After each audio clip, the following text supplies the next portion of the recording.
Hello guys, welcome back to my YouTube channel point biology. तो आज की इस वीडियो में हम स्प्रेड ऑफ मलेरिया को डिस्कस करेंगे कि मलेरिया कैसे फैलता है। इससे पहली वीडियो में हमने बायोलॉजिकल प्रॉब्लम के बारे में डिटेल में डिस्कस किया है और इसके साथ साथ what is the cause of malaria, इस टॉपिक पर भी हमने डिटेल में बात की है। तो आप उस वीडियो को ज़रूर चेकआउट करें, हमारे चैनल में आपको मिलेगा। तो आज की इस टॉपिक में हम मलेरिया के फैलाव के बारे में देखेंगे कि मलेरिया कैसे फैलता है। तो थोड़ा हम प्रीवियस नॉलेज की बात करते हैं कि हमने अपनी पहली वीडियो में किन चीज़ों का ज़िक्र किया था। वो इसलिए क्योंकि इस वीडियो में भी उनका बहुत अहम किरदार होने वाला है कि उसको उसको हम दोबारा से रिवाइज़ किए बगैर इसमें जो है ना कुछ टॉपिक आपको समझ में नहीं आएगा, तो वो चीज़ बहुत ज़रूरी है। तो सबसे पहली चीज़ है कि जब हमें पता चला कि प्लाज्मोडियम की वजह से मलेरिया होता है, तो ये बहुत अहम हो गया कि हम ये पता करें कि प्लाज्मोडियम कैसे इंसान के खून में आता है। बिकॉज़ हमने कहा था प्लाज्मोडियम एक यूनिसेलुलर ऑर्गेनिज़्म है, तो इंसान के खून में ये नहीं होता, ठीक है, जो हेल्दी होते हैं, लेकिन पेशेंट के अंदर, मलेरिया पेशेंट के अंदर ये खून में मौजूद होता है। So we have to find out कि ये कैसे खून के अंदर आता है, ठीक है। इस वीडियो में हम वो चेक करेंगे। तो इससे पहले थोड़ा हम प्रीवियस ऑब्जर्वेशन की बात करते हैं कि मलेरिया एसोसिएटेड विथ मार्शिस, यानी मार्शी वाटर में मलेरिया, उस एरिया में जहाँ मार्शी वाटर होता है वहाँ पर मलेरिया ज़्यादा फैलता है या वहाँ पर मलेरिया होता है। और second thing is drinking water of marshes does not cause malaria. तो इन दोनों जो ऑब्जर्वेशन से हमने जो फाइंड आउट किया था वो ये था कि प्लाज्मोडियम मार्शी वाटर में मौजूद नहीं होता। बिकॉज अगर वहाँ पर ये प्लाज्मोडियम होता तो मार्शी वाटर को पीने से मलेरिया होता, लेकिन मलेरिया नहीं होता, प्रीवियस ऑब्जर्वेशन। और सेकेंड थिंग इज़ कि जब अगर वो पानी के अंदर नहीं है मार्शी वाटर में, so it must be carried by something that come to marshy water. तो कोई ऐसी चीज़ उसको वहाँ पर लाता होगा जो मार्शी वाटर में अक्सर आता है या वहाँ पर अक्सर मौजूद होता है। सो हमने ये भी देखा कि जो मार्शी वाटर में अक्सर क्या मौजूद होता है, मॉस्किटोज़ होता है, ठीक है। जहाँ पर आप देखो ना मार्शी वाटर हो या पाउंड्स हो जहाँ पर पानी खड़ा हो, तो वहाँ पर बहुत ज़्यादा मॉस्किटो के ब्रीड्स मौजूद होते हैं, ठीक है। तो ये हमारी ऑब्जर्वेशन है, इसको आपने साथ लेके चलना है। सो पिछले वीडियो की तरह इस वीडियो में भी हम इस प्रॉब्लम को सॉल्व करने के लिए बायोलॉजिकल मेथड को यूज़ करेंगे। और biological method as we know that कि सीरीज़ ऑफ स्टेप्स है, और इस स्टेप्स में हमारे पास recognisation of biological problem, observation, hypothesis, deduction, experiment और रिजल्ट, ठीक है। तो ये सारे स्टेप्स हैं।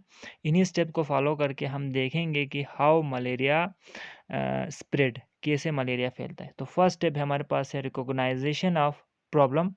और इसमें हमारे पास प्रॉब्लम ही क्या है, वही प्रॉब्लम है ना भाई कि हमने कहा प्लाज्मोडियम की वजह से मलेरिया होता है, लेकिन मार्शी वाटर में प्लाज्मोडियम नहीं होता। सो कोई ऐसा एजेंट है जो कि प्लाज्मोडियम को उस मार्शी वाटर के पास लेके आता है, ठीक है। तो हमने इस वीडियो में उस एजेंट को फाइंड करना है जो कि इस प्रॉब्लम को मार्शी वाटर के पास लेके आता है और इसकी वजह से जो है ना मलेरिया होता है, ठीक है। तो यहाँ पर वो प्रॉब्लम हमने सॉल्व करना है कि कौन है भाई, क्या चीज़ है जो कि प्लाज्मोडियम को मार्शी वाटर के पास लेके आते हैं और फिर वो इंसानों के अंदर भी ट्रांसमिट हो जाता है। तो सेकेंड स्टेप हमारा है ऑब्जर्वेशन। फर्स्ट स्टेप कंप्लीट हो गया। ऑब्जर्वेशन में हमने अपने 5 सेंस को इस्तेमाल करना है, यूज़ करना है। और 5 सेंस को एक साइंटिस्ट ने 1883 में बहुत ज़्यादा अहम तरीके से इस्तेमाल किया, उसका नाम था एएफ किंग। उसने 20 ऑब्जर्वेशन को अपनी किताब में लिखा about the spread of malaria. तो उसमें से कुछ अहम जो उसने ऑब्जर्वेशन की थी वो ये था कि वो लोग जो आउटडोर्स होते हैं, घर के बाहर सोते हैं, उनको मलेरिया ज़्यादा होता है as compare to people who sleep indoor, जो घर के अंदर सोता है। सेकंड जो ऑब्जर्वेशन थी वो ये था कि people who sleep under fine net were less likely to get malaria, ठीक है। जो नेट के अंदर सोता है मलेरिया कम होता है। और the third observation was that कि स्मोकी एरिया में जो सोते हैं उनको मलेरिया नहीं होता। So this observation suggest us that वो क्या होगा, मॉस्किटो होगा। बिकॉज हमें पता है कि बाहर जो सोते हैं मॉस्किटो ज़्यादा उनके बॉडी से कांटेक्ट में आता है, जो नेट के अंदर सोता है उनसे बॉडी से जो है ना मॉस्किटो कम कनेक्शन में आता है। और जो स्मोकी एरिया में सोते हैं वहाँ पर भी मलेरिया या वहाँ पर भी जो मॉस्किटो है उनका जो है ना आना नहीं होता है, because they avoid smoky fires, ठीक हो गया। तो ये हमें सजेस्ट कर रहा है कि कहीं न कहीं वो मॉस्किटो हो सकता है जो कि क्या करता है, मलेरिया को स्प्रेड करता है या प्लाज्मोडियम को मार्शी वाटर की तरफ लेके आता है। ठीक हो गया। सो ये हमारी ऑब्जर्वेशन है। सो इसी ऑब्जर्वेशन से हमने क्या करना है आगे, हाइपोथेसिस बनाना है। ठीक है, it should be a tentative idea and a general statement. So यहाँ पर हमने क्या हाइपोथेसिस बनाया कि mosquito transmit Plasmodium so are involve in the spread of malaria. ठीक है, जो ऑब्जर्वेशन हमने देखा कि मॉस्किटो ही है जो कि प्लाज्मोडियम को ट्रांसमिट करता है और मलेरिया को फैलाता है। So we have to deduce from it, हमने डिडक्शन करना है इससे। और डिडक्शन में हमने कहा था कि हम इफ़ एंड देन लॉजिक का इस्तेमाल करेंगे। तो यहाँ पर जो डिडक्शन की हाइपोथेसिस को देखकर वो ये था कि फर्स्ट डिडक्शन की अगर मॉस्किटो प्लाज्मोडियम को ट्रांसमिट करता है तो उनके अंदर प्लाज्मोडियम होनी चाहिए, फर्स्ट डिडक्शन। ठीक है, और सेकंड डिडक्शन ये था कि इफ़ मॉस्किटो ये स्प्रेड करता है तो ये जो प्लाज्मोडियम है उनके अंदर मलेरिया पेशेंट को काटने से आना चाहिए। ठीक है, तो ये दो हमारे पास डिडक्शन है, इफ़ एंड देन का हमने इस्तेमाल किया है। ठीक है, तो हम इस चीज़ को आगे अगले स्टेप में जो कि हमारे पास है एक्सपेरिमेंट, उसमें इस चीज़ को साबित करेंगे। ठीक है, अगर हमारे हाइपोथेसिस और डिडक्शन के हिसाब से हमारे एक्सपेरिमेंट के रिजल्ट आए, ट्रू हो जाए, सो हम आगे बढ़ेंगे। अगर हमारा जो एक्सपेरिमेंट है उनके अपोजिट आए, फॉल्स हो जाए, सो हम दोबारा से जाएंगे और दोबारा से क्या बनाएंगे, हाइपोथेसिस बनाएंगे और दोबारा से उससे डिडक्शन निकालेंगे। ठीक हो गया। सो बहुत सारे साइंटिस्ट थे जिन्होंने इसमें अपना हिस्सा डाला। तो उसमें बड़ा एक फेमस साइंटिस्ट है रोनाल्ड रोस, और उसने सबसे पहले इस पर काम किया था, इस एक्सपेरिमेंट पर, इस हाइपोथेसिस पर। तो he was a British army physician and working in India performing important experiment in 1897। ठीक है, 1897 में इंडिया में वो एक्सपेरिमेंट कर रहा था।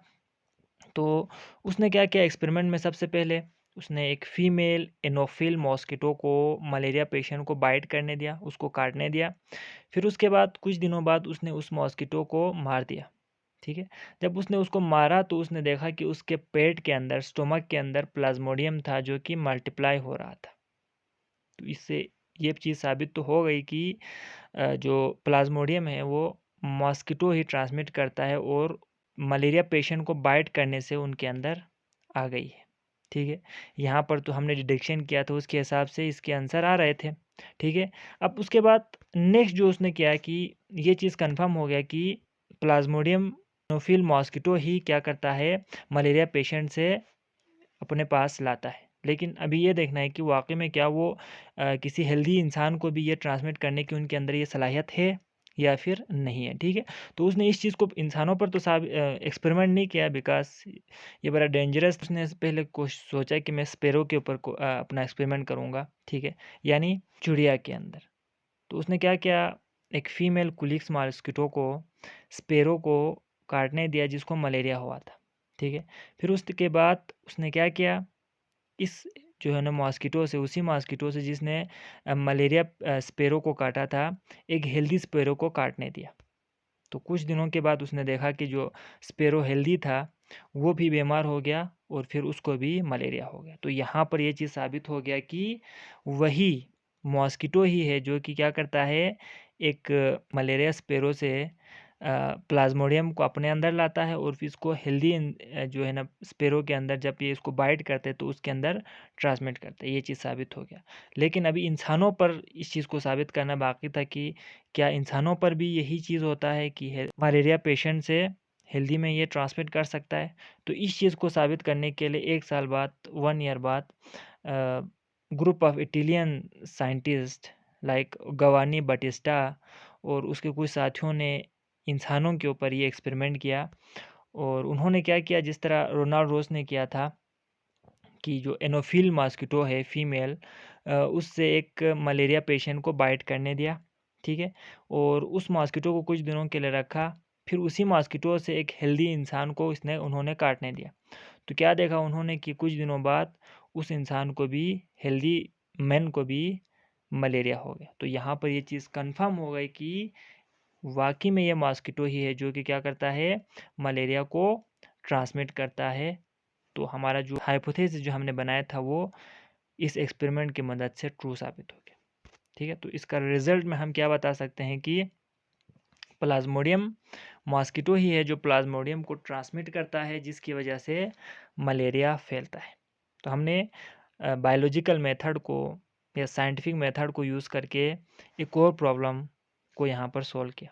हमने अपनी पहली वीडियो में एक प्रॉब्लम को सॉल्व किया था कि मलेरिया केस किस वजह से होता है, काज़ा मलेरिया, और इसमें भी हमने इसी जो है ना स्टेप्स को यूज़ करके ये फाइंड किया कि मलेरिया कैसे फैलता है।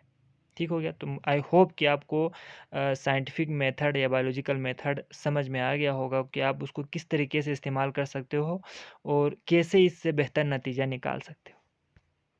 तो इससे अगली वीडियो में हम थ्योरी और law and ratio and proportion को स्टडी करेंगे, और जब हमारे पास रिजल्ट आता है तो हम नेक्स्ट स्टेप की तरफ जाएंगे, ठीक है, थ्योरी और लॉ में, और उसमें जो है ना रेशियो एंड प्रोपोर्शन का क्या काम है ये भी हम देखेंगे। तो आपने हमारी अगली वीडियो का इंतज़ार करना है, और अगर ये वीडियो आपको पसंद आई हो, समझ में आ गई हो, तो हमारे चैनल को सब्सक्राइब करना है और इस वीडियो को ज़रूर लाइक करना है। मिलते हैं अपनी अगली वीडियो में। अल्लाह हाफिज़।